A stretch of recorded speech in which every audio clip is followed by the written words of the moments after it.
CM சாரை பத்தியும் CM சாரை பத்தி அவதூறு பேசினதா ஜேம்ஸ் ராஜா அப்படின்றவர் மேல வழக்கு பதிவு செஞ்சிருக்காங்க அண்ட் அவரை அரெஸ்ட் பண்ணியிருக்காங்க.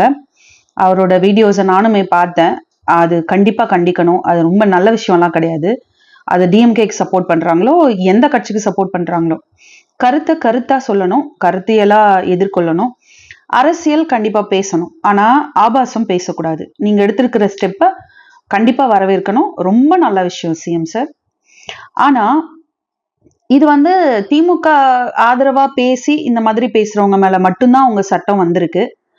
உங்களுக்கு ஆதரவா, அதாவது உங்களுக்கு ஆதரவா உங்களோட விர்ச்சுவல் வாரியர்ஸ், தாவேக்காவினர் இவங்கெல்லாம் பேசுறாங்களே சமூக வலைத்தளங்கள்ல, கமெண்ட் செக்ஷன்ஸ்ல, ஈவன் வீடியோஸ்ல கூட. இப்ப அந்த குழந்தை இறந்ததுக்கு அவங்க அம்மாவை எவ்வளோ அபியூசிவா, எவ்வளோ கேவலமா பேசினாங்க, எவ்வளோ நியூஸ் எல்லாம் ஸ்ப்ரெட் பண்ணாங்க. இந்த மாதிரி விஷயங்கள்லாம் பண்றாங்கல்ல, இந்த மாதிரி சீப்பான விஷயங்கள்லாம் பண்றாங்கல்ல, அவங்க மேலெல்லாம் ஏன் ஆக்ஷன் எடுக்க மாட்டேங்கிறீங்க? அவங்க மேலெல்லாம் ஏன் சட்டம் பாய மாட்டேங்குது? அப்ப அதெல்லாம் அவதூறு கணக்குல வராதா? இல்ல அதெல்லாம் வந்து கருத்தியல் தான் அப்படின்றத நீங்க ஏத்துக்கிறீங்களா?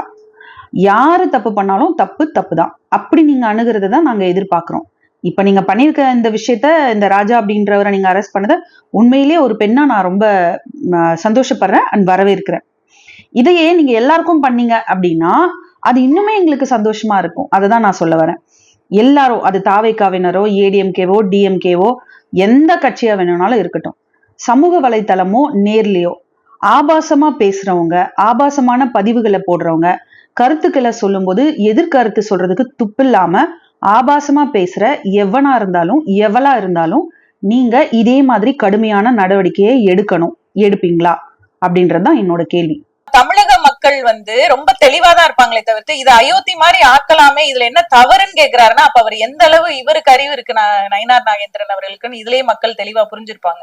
அப்ப நீங்க என்ன சொல்ல வரீங்க? நேரடியா நாங்க அப்படிதான் பண்ணுவோம், நாங்க பிஜேபியை உள்ள நுழைக்கிறதுக்கு ஆர்எஸ்எஸ் மூலமா எல்லா காரியங்களையும் நாங்க இதெல்லாம் ஒரு சின்ன சின்ன சின்ன விஷயங்கள் அப்படியே குட்டி குட்டியா அரிச்சு அப்படியே பெரிய பூதாகரமா ஆக்கி அதுல ஒரு சந்தோஷப்படுறதுதான் பிஜேபியோட நோக்கம். என்னன்னா தமிழக மக்களுடைய நிம்மதியை கெடுக்கும்.